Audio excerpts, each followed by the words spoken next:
میں بالکل مختصر بات کروں گا اور مطلب کی بات کروں گا. وزیر اعظم عمران خان صاحب وہ شخصیت ہیں جنہوں نے پورے پاکستان کا چپا انہوں نے پھیرا ہوا ہے.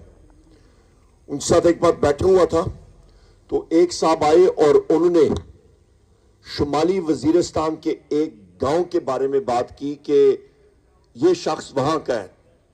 وزیر اعظم صاحب اس کو کہتے ہیں نہیں، اس کا گھر پہاڑی کے دوسری طرف ہے اور میں نے وہاں پہ جا کے رات بھی گزاری ہے. میں استور کے مقام پہ بالکل یہ ننگا پربت، یہ بھی خالد خورشید صاحب گئے، استور کا مقام ہے بالکل ننگا پربت کے اس طرف. تو ایک پہاڑی تھی، اوپر میں چڑھ رہا تھا 13-14 ہزار فٹ کی بلندی پہ. وہاں پہ ایک شخص بکریاں چرا رہا تھا. وہ آیا میرے پاس اور اس نے کہا جہاں پہ آپ کھڑے ہیں یہاں پہ آپ سے پہلے صرف عمران خان صاحب آئے ہیں. کہنے کا مطلب یہ کہ پاکستان کے چپا وزیر اعظم عمران خان صاحب نے دیکھا ہوا ہے اور ان کا ہاتھ عوام کی نبض پہ ہے. اور آج بھی جس وقت ہم لوگ گئے وہاں پہ انہوں نے کوئی انسٹرکشنز بھی دی اور ان کو ایک چیز نظر آ رہی ہے کہ ملک کتنی مشکلات کے سامنے سے، ابھی کتنی مشکلات سے گزرے گا. میسج کیا ہے؟ خالد خورشید صاحب نے آپ کو بتایا، علی امین خان صاحب نے بتایا، باقی مقررین نے بتایا کہ اس وقت آپ نے غلامی کی زنجیریں توڑنی ہے. پرواز آپ کی ایک آزاد شخص اور ایک آزاد قوم کی ہونی چاہیے. دوسری اہم چیز، یہ خوف کے بت توڑنے کا جو طریقہ کار، جو سوچ دی ہے، یہ وزیر اعظم عمران خان صاحب نے دی ہے. خواتین و حضرات، میں جس وجہ سے میں نے آپ سے بات کرنی تھی کیونکہ یہاں پہ میڈیا بھی موجود ہے، سب سے اہم چیز ان کی اہلیہ خاتون اول بشرا بی بی کو عمران خان صاحب کی کمزوری کوئی نہ سمجھے، وہ ان کی طاقت ہے اور ان کی اسٹرینتھ ہے. یہ چیز لوگ اپنے ذہن نشین کر لیں.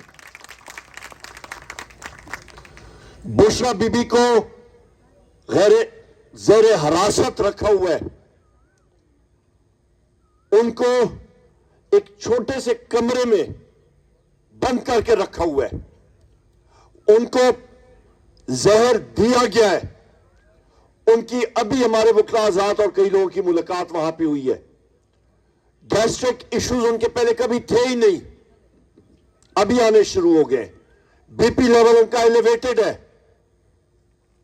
ان کے بازو میں درد ہے. اور ان کو کس کیس میں اندر رکھا ہوا ہے؟ عدت کے کیس میں. شرم آنی چاہیے. اس کورٹ روم میں وہاں پہ میں جا کے خود بیٹھتا ہوتا ہوں اور دیکھتا ہوتا ہوں.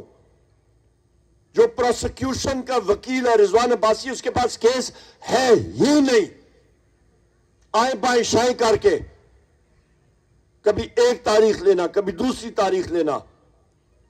اور وزیر اعظم عمران خان صاحب کا ایک میسج آپ ساروں کے لیے کہ ان کا ملک کی آزادی کے اوپر کسی قسم کا سمجھوتا نہیں ہے.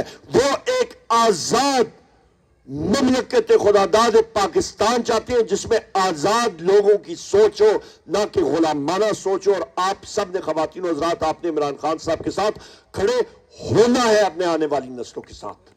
یہ آپ ذہن میں رکھیں. خواتین و حضرات، ہم لوگ، چاہے وہ بشرا بی بی ہو، چاہے وہ وزیر اعظم عمران خان صاحب ہو، چاہے وہ شاہ محمود قریشی صاحب ہو، چاہے وہ چودھری پرویز الہی صاحب ہو، چاہے وہ ہماری خواتین پابند سلاسل پرزنرز ہو، چاہے وہ ہمارے مرد حضرات ہو، چاہے وہ ہمارے 106 سے بھی کم ہو گئے ملٹری کورٹس میں جو ہمارے قیدی ہیں، ان ساروں کی آزادی کے لیے انشاءاللہ تعالی ہم لوگ آخری دم تک لڑتے رہیں گے. یہاں پہ ہم سب کے سب جو ہے، ہمارے پہ مختلف کیسز ہیں. آج صبح بھی سرگودا سے ہو کے آ رہا ہوں، ATC متعدد کیسز ہیں، 302 سے لے کے دہشت گردی تک سارے ہم لوگ بھگت رہے ہیں. کس لیے؟ اپنے آنے والی نسلوں کے لیے. خواتین و حضرات، اور میں یہ بھی آپ سے کہہ دوں کہ کورٹس کھڑی ہو گئی ہے. آزاد عدلیہ کے لیے جو 6 ججز کھڑے ہوئے ہیں، ہم لوگ ان کو خراج تحسین پیش کرتے ہیں، جنہوں نے برملا کہا برملا کہا، نہ یہ میں نے یہ نہ آپ نے، انہوں نے تحریری طور پہ لکھا کہ انٹر سروسز انٹیلیجنس کے ایجنٹس نے آ کے ان کے خلاف آپریشن کیا، ان کو دھمکایا. اسی طرح ریٹرننگ افسر NA8 باجوڑ نے یہ بات کہی. خواتین و حضرات، وقت بدلی ہو چکا ہے، لوگوں میں شعور آ چکا ہے. میں آپ سے یہ گزارش کروں گا، کیونکہ ایک پریس کانفرنس بھی ہے ہماری اتحادی جماعتوں کی، تحریک تحفظ آئین پاکستان کے بھی ہم لوگ پریس کانفرنس کریں گے اور پورے جلسوں کا پلان آپ کو دیں گے انشاءاللہ. اور اس کے ہمارے اتحاد پارٹیوں کے سربراہ محمود خان اچکزئی صاحب ہیں، ان کی سربراہی میں یہ اتحاد آگے چلے گا. 6 پارٹیز آلریڈی ہیں اور بھی انشاءاللہ تعالی آئیں گی. پورے ملک میں ہم لوگ جلسے کریں گے اور کل سے آپ سب نے نکلنا ہے. آپ نے جمعے کے بعد، جمعے سے پہلے، جمعے کے دن آپ نے مظاہروں میں حصہ لینا ہے انشاءاللہ تعالی. میرے بزرگوں دوستوں، اللہ تعالیٰ آپ سب کا حامی ناصر ہو. پاکستان زندہ باد. بہت شکریہ.